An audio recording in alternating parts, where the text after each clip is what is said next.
ใส่หมวกงามใส่บัตรตัดผมเรียบร้อยบัดนี้รอขึ้นกว่าเก่าอ๋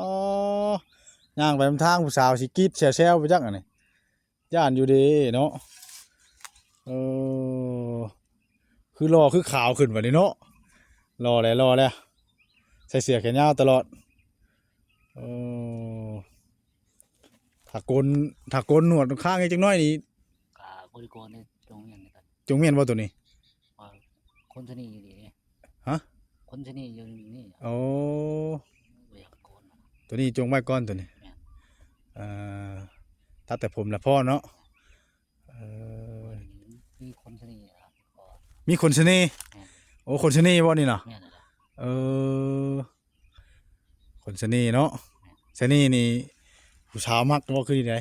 ผู้สาวเห็นนี่มักเลยบ่นี่แหละ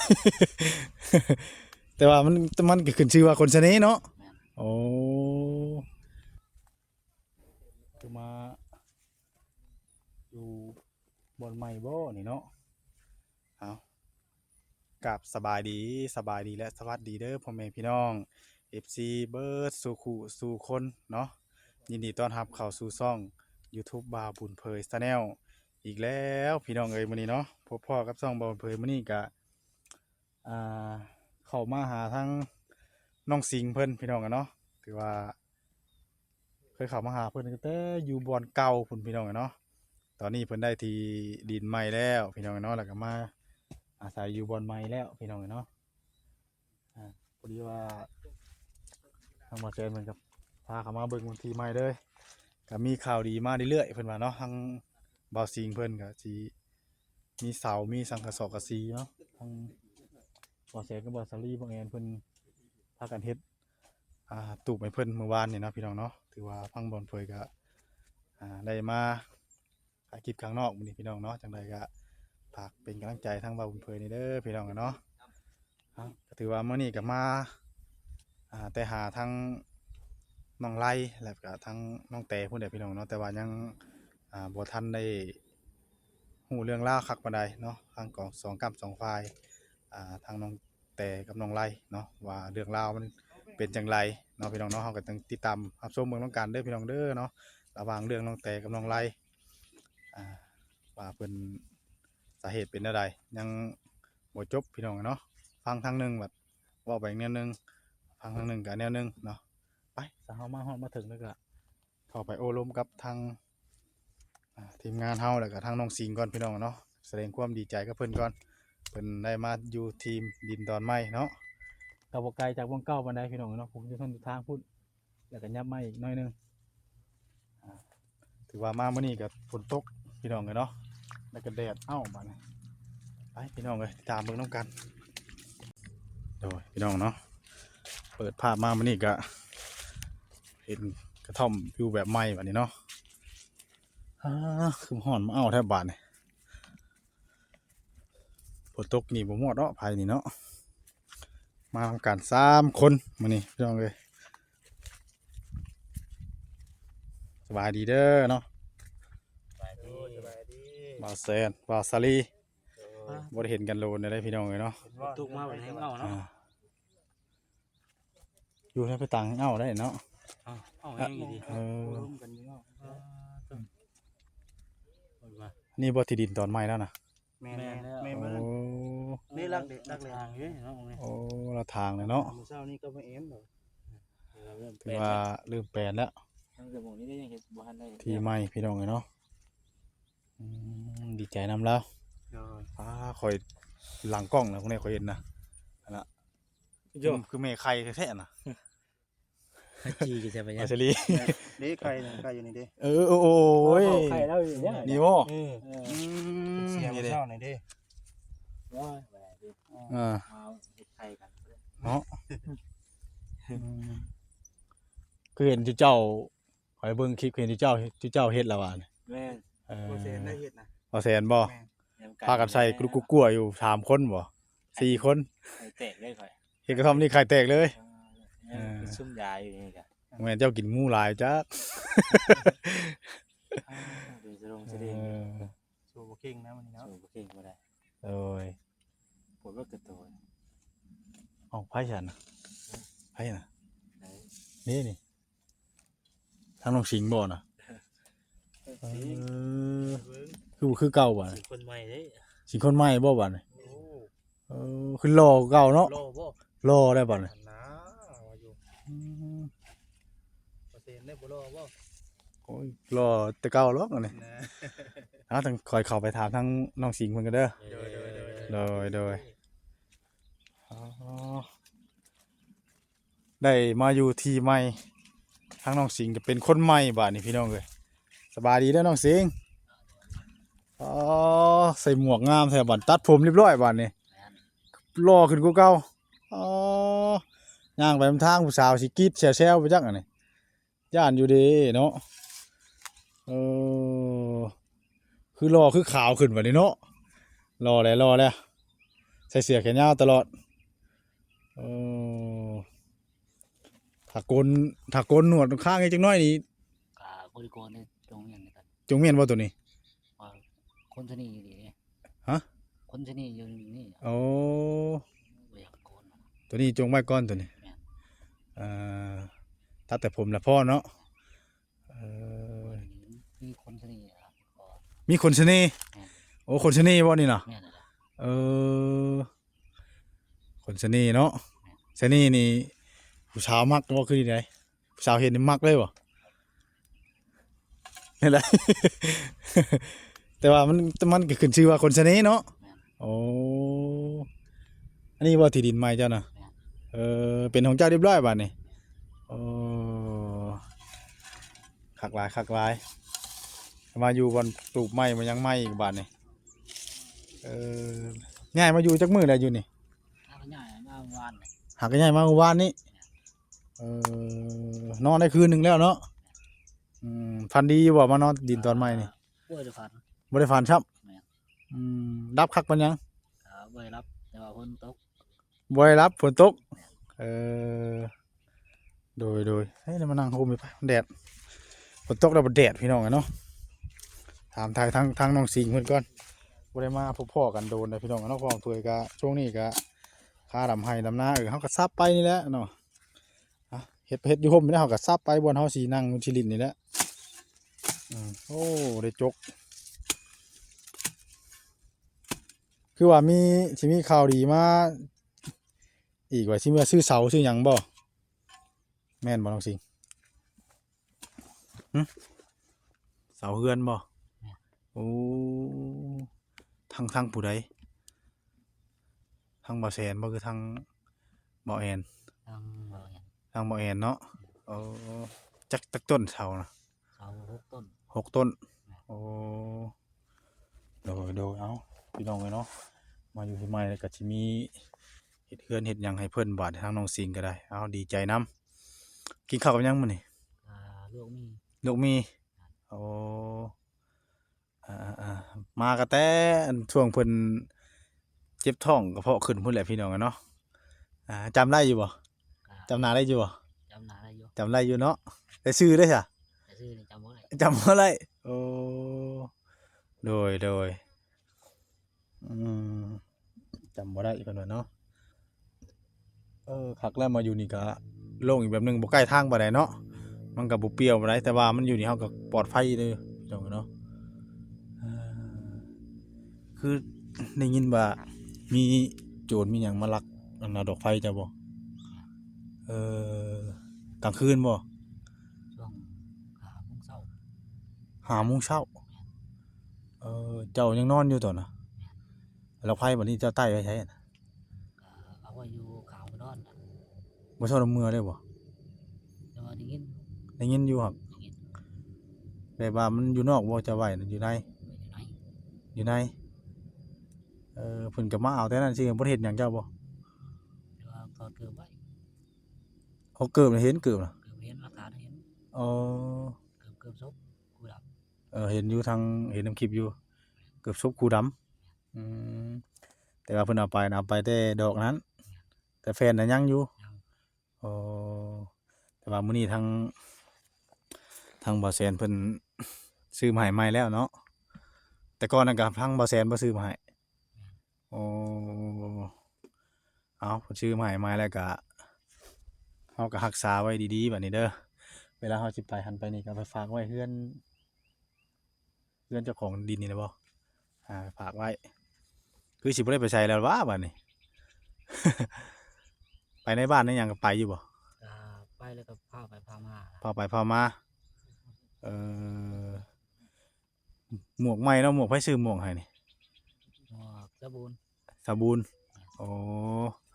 สาบูนมันนาเนาะเอ่อคักแลรอได้บ่สิ่งพี่น้องเอ้ยเนาะเราตัดผมถือหมวกเท่เลยมื้อนี้ก็มาก็ค่ำๆแน่มื้อนี้เอ่อจุฟืนจุไฟอยู่นี่เนาะ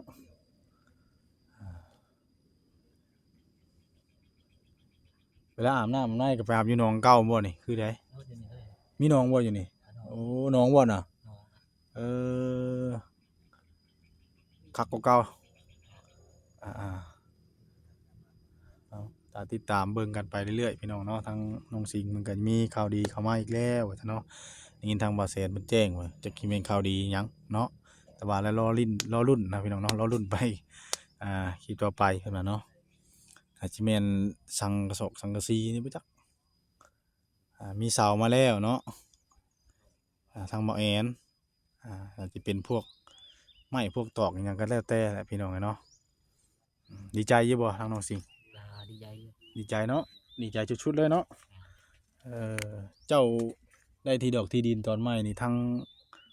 อันนั้นพี่น้องทั้งพ่อแม่มันก็ฮู้อยู่บ่นี่พ่อแม่เจ้านะฮู้อยู่บ่ ก็บ่ฮู้เลย บ่ฮู้บ่อืม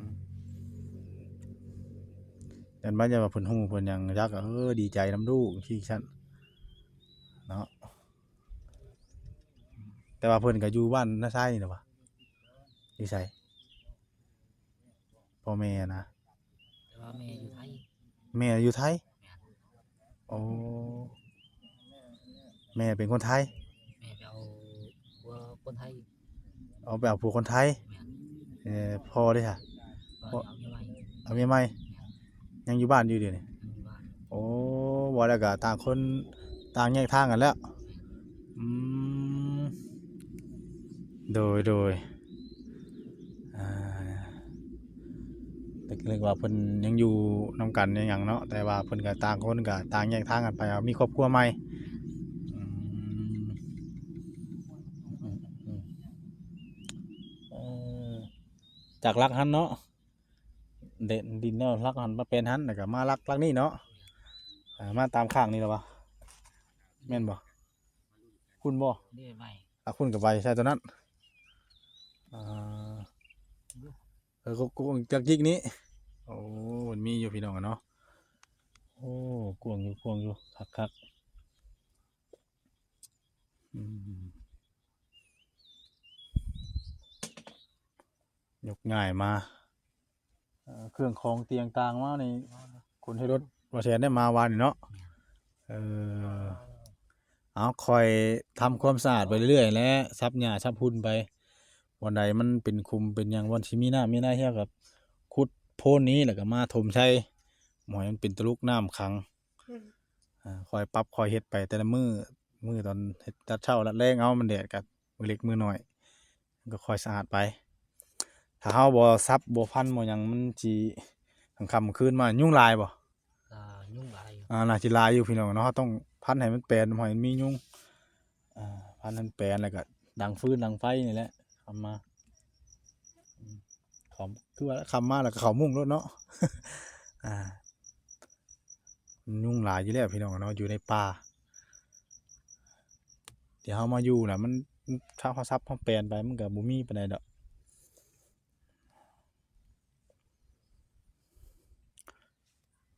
ช่วงเฮ็ดปลวกออกกินนี่ไปหาเฮ็ดปลวกอยู่บ่ ก็บ่ได้ไป บ่ได้ไปครับอืมเห็นว่าเลาะแถวใกล้วันเจ้าอยู่อหย่างเขาสิหยอกแท้ฝนตกแล้วบัดแดดบัดนี้เนาะคืนนี้ตกแห้งบ่เมื่อคืนนี่ ก็แห้งเถิด แห้งเติบอยู่บ่ได้หัวบ่บ่อนเจ้านอนนี่ ก็หัวทั้ง หัวอ๋อหัวอยู่ว่าซั่นเนาะอืม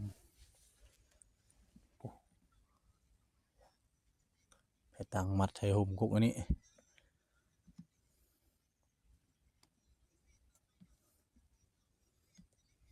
ได้ขุดโพนอันนั้นลงมาใส่นี่ก็ทับหญ้าทับตองใบเสียหญ้าไปนี่แหละอันแปลนมันจังบ่มียุงบ่มีงูมีแง่วค่ำคืนมา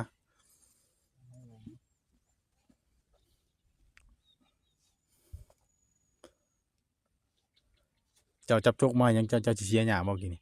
เพราะว่า เอามาเคลียร์นั่นใส่ไผ แม่น เอาเลย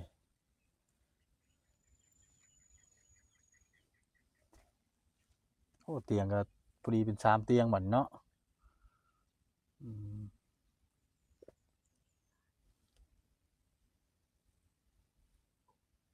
นี่ได อากาศร้อนพี่น้องเนาะฝนตกแล้วบัดนี้อันนี้สวนอ้อยนี่คนละเจ้าแล้วว่าบ่อนกับเราอยู่ตอนนั้นน่ะ คนละเจ้า คนละเจ้าเนาะอืมงามเลยสวนอ้อยเพิ่นพี่น้องอะเนาะถักแล้วว่าอยู่นี่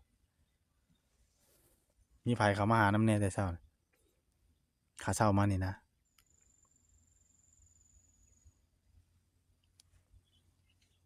ท่านมีไผบ่ ยังเลย ยังบ่หมอเห็นได้บ่ได้มาบ่ ก็มาอยู่ มาอยู่ ให้ว่าบ่มีจ้ะ อืมว่าทางน้องบ่าวสิงคนใหม่พี่น้องเนาะอืม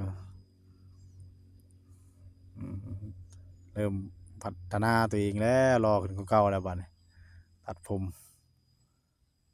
ให้พาไปตัดนะให้พาเจ้าไปตัดผมบ่เห็นบ่ คนมาตัดเองเลย เพิ่นมาตัดเองเลย โอ้มาตัดให้เองเลย โอ้เนาะคักแหละบัวระบัดนี่แหละเด็บมือเด็บหยังเขาก็ตัดอาบน้ำในก็โอ้ยรอขึ้นกว่าเก่าบาดนี้เข้าไปในบ้านนี่ย่านคนหลงอยู่ แต่ว่าหนวดนี่ตัดบ่ได้แล้วหนวดนี่เนาะกิ้วเพิ่นว่าเนาะพี่น้องเนาะกิ้วหรือว่าเสน่ห์บ่เพื่อสิได้ยาวเพิ่นว่าเนาะเสน่ห์เพิ่นว่าเสน่ห์นี่แหละพี่น้องเนาะทอมเราปุ๊บาดีเด้อทางบ่แอนมาใช้เจ้าคือนี่คือเห็นแต่รถ มาตัวนี้แหละ ไปชนห่ม สะทมบ่ แดด ตกแล้วบัดแดดพี่น้องเนาะ ชนแดดให้เอ้า อืม แดดบ่ดับนาเจ้าน่ะ ยังหาก็เริ่มลำเมื่อวานนี่อยู่หุบบกนี่นะพี่น้องเนาะไปสับพี่น้องเนาะโอเคเด้อพี่น้องเด้อเนาะก็ถือว่าดีใจกับทั้งน้องสิงเพิ่นเนาะที่ว่ามีข่าวดีเข้ามาเรื่อยๆก็มาอยู่ที่ดินใหม่บ่าวสิงก็เป็นคนใหม่บ้านนี้บ่าวสิงคนเก่านี่บ่เห็นแล้ว ก่อนเพิ่นผมยาวเด้พี่น้องเนาะวันนี้ผมสั้นใส่หมวกวอร์มนั่นกับคือสิไปกับผมเลยบางนี้เนาะแม่นบ่อันหมวกเจ้าน่ะแต่ว่าแพรนี่ยังอยู่แพรนี่เนาะแพรนี่ยังผืนเก่าอยู่แพรนี่ดีใจนำเนาะไปพี่น้องเนาะก่อนอื่นก็ขอขอบคุณเด้อ FC พี่น้องที่เข้ามาติดตามเป็นกำลังใจทางบ่าวบุญเผยแต่ต้นจนจบแล้วก็บ่กดข้ามโฆษณาบ่าวบุญเผยไปเนาะสำหรับคลิปนี้ก็จะได้ลำลาพ่อแม่พี่น้องไปสักก่อนแล้วพร้อมกับทางบ่าวสิงคนใหม่พี่น้องเนาะสบายดีเด้อทางน้องสิงเด้อโดยเอาสบายดีพี่น้องเด้อเบิดจุกูสู่คนพบพ่อคลิปหน้าคลิปต่อไป